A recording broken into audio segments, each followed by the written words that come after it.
Alright, fellas, they're back on our Pokemon Masters video. Yes, we're ending off of the last one, but this should be a relatively quick one. We'll just go over the new gym units. I'm assuming they all work the same as like the last ones I've with like, you know, they're gonna have like some minor-ish defense, like the ability to raise defenses between like 2 to 4 for the most part, depending on like what stat. Like it could be both or it could be one focus, whatever.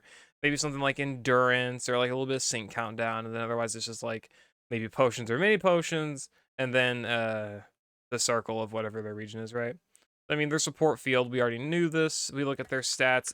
I can only really register these level stats. I mean, solid defensive stats and all that as we kind of expect. They've, of course, got Super Awakening as well. Let's see. Powers up moves of all allies by 10%. 20%. Is it 20% for all of them? I actually don't. I thought it was 10%. Or is it just, am I thinking of the 10% for like the rate of it? No, it's 20%. Okay, okay. Then moves up next. Vaz when the user applies a circle to the ally field of play. Yeah, I mean, they've all got that. Adrenaline for some sync countdown and team immunizing command, applying condition nullification. When a trainer uses a move, activate only activates once per battle. Sure, there it is. Sludge for a spammable move that can also poison. Unit of Solidarity, again, that defensive circle there. Mini potions, again, I'm telling you, there's a little bit of HP recovery. And amp it up. Raises Dow's defenses by 4, and sync move up next Vaz by 3. I like it. That's actually not a bad kit for a free character, right? It's like these gym units are like keep your expectations in check because we're thinking, oh, they're good for a free character. Pretty good though. That's actually not bad. I actually like. She's got good consistent healing, 4+4 defenses for the whole team. Sync move up next, which is good universally. A good defensive circle, right? As we expect. So that's not bad. It's not a bad base kit there, Roxy. Okay. NPR mini potions, Master Healer and mini potions, staggering on Sledge. Okay, 30% flinch, I guess. Sledge hostile environment for some crit stuff or poison stuff. Crit protection with vigilance. Solidarity team free moves next. A little bit of gauge help. Yeah, she doesn't really do much with gauge. That could be very, very iffy. That actually could be very big problem for her. First aid 4 for HP recovery, poison zone HP recovery. Train with NPR so you can get yourself those max defenses. NPR on solidarity, solidarity. Sync damage guard, surface recovery, circle damage reduction. Okay, basic stuff. Yeah, gauge issues. No crits and stuff, no crit support and stuff like that. But I'm pretty sure most of these don't have that anyway. It's fine. These characters all act as like defensive supports, but I think they need gauge to be effective with that. It seems like she does not really have that, which is pretty annoying. But oh well. Granted, I don't think most of these guys do. Off the top of my head, I can't think of them actually having, yeah, like Winona doesn't even have gauge help stuff, right? That could be a bigger problem for a lot of them. We'll see though. I don't know. FANTINA and Dusk Noir, she has support field, of course. What are we expecting on stats? Probably about the same. 150 here. Yeah, about the same defensive stats. A little bit more HP, I think. 360 speed. Okay. Sure. She's got Astonish. Astonish is a good thing to have in base. Good flinch. Solidarity for the defensive circle, mini potions again, and then her training which does +4 to the +2 to the defenses and offenses, and also applies super effective next to all allies. A little bit of offensive enhancement there. Whatever the hell I'm trying to say. There you go. Okay. Ghostly Rondo. Yeah. Yeah, but same thing. I was up ghost moves and then some more moves up next. Adrenaline one again. And then first aid 4 actually, that's not too bad. Healing. Okay, good healing. And then in here, we've got ourselves the NPR Master Healer again. Aggravation, good. 60% flinch chance. That's actually a really solid thing to have as a support. Team First Super Sync, that's also not bad. Solid damage challenge stuff, I suppose. Or, whatever content you may be facing. Maybe you just bring her as a general support for whatever your team is, and you apply super effective next. Sure. More NPR right there. Nice. Love it. First sync move, team HP recovery. Not bad. And NPR is going to be very useful for her because she's going with those +4 defenses. I mean, her ability to buff offenses is good. No crit, but hey, take what you can get, I suppose.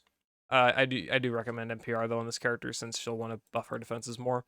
Again, similar thing. No speed, no help with gauge or anything like that. But whatever. By the way, all these units have the same passive here. I'm pretty sure reducing sync countdown and then applying their defensive circle when their sync move is used, and also extends its duration. So. I don't think any of these gym units are like the best, like full of friggin' Poyo game term, best in slot characters for your team or anything like that, but they definitely could be good supplements for a lot of teams, and that's kind of the big thing with them. So I mean, your Sinnoh teams or your Ghost teams, FANTINA can do some stuff in, sure. And Lana and Cloyster support field for water. She is not a gym leader. She shouldn't be here. Should have been like Marlin or something, but whatever. Sure, Lana totally doesn't have enough ults. 326, 296 special defense on the lower end, lower HP too. Okay. Well, EX roll unlocked, I guess. Okay, yeah, EX roll unlocked. It does get better. Sorry, yeah. Fair. Bigger splashing. Sure, it's the same 20% support. It moves up next. Adrenaline 1 and then Look Alive, buffing evasion. So that's why she's got or had mediocre defenses.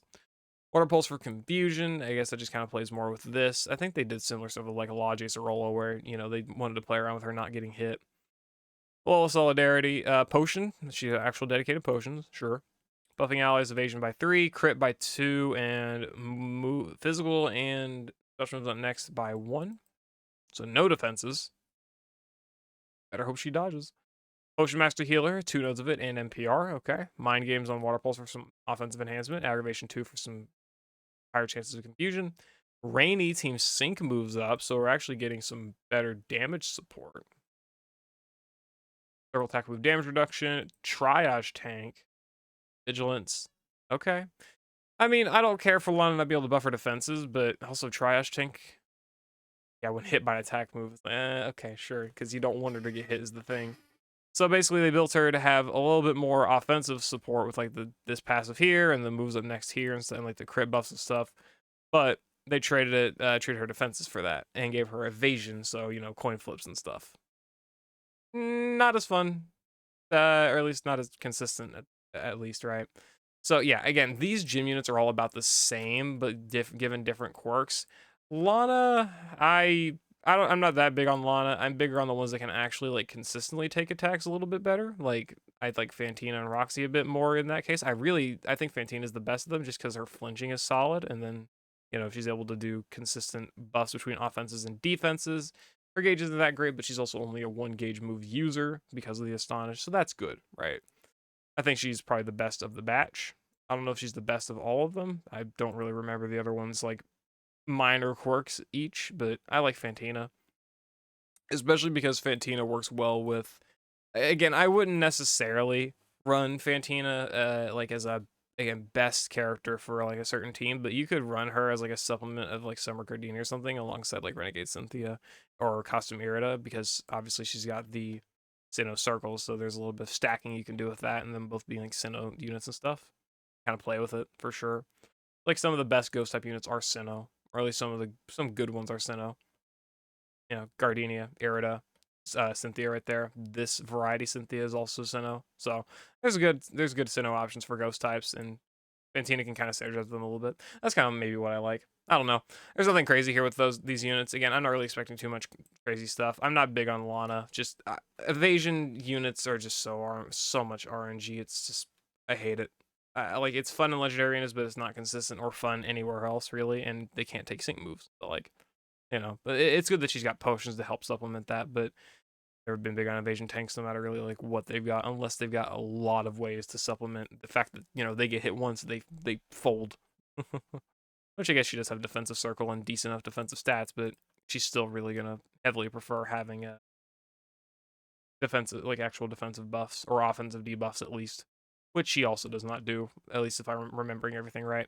Anyway, whatever. That's just my thoughts. So that's I guess all the new units done pretty much for the month. Finally, I can sleep.